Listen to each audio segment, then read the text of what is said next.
Managsuon patay human malakip sa pagkasunog sa ilang balay dito sa may barangay poblasyon sa lungsod sa Sibonga. Detalye ni Femari Dumabok.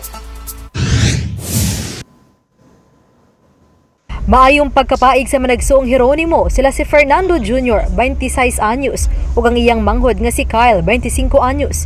Gingon nga natrap sila sa ilang lawak nga gidudahang didto nagsugod ang kayo. Giulagoy ang duha ka mga biktima nga mentally challenged. Mipaygan usab og kaugalingong investigasyon ang Sibonga Municipal Police Station. Usa sa gitan-aw nilang hinungdan sa pag-ulbos sa kayo mo ang dinagkutan nga kandila. Nag-burn out man gud dire. Nya dugay-dugay sa nabalik ang atong kuryente, so nagkuan sila na nagpasiga to sila kandila in which mao toy posibleng hinungdan nga nagkasunog.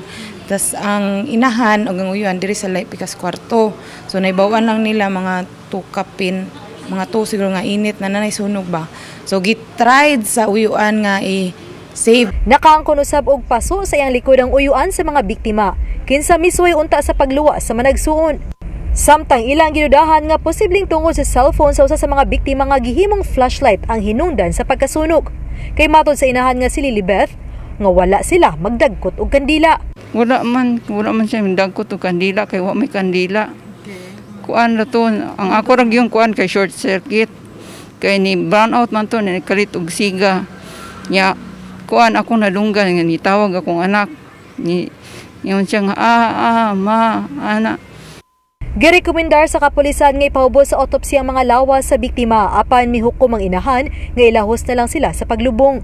Gibanabanang mo balor sa 267,000 pesos ang gibiling danyos sa sunog. Uban ni Marlon Melgazo, Femari Dumabok. GMA Regional TV Live.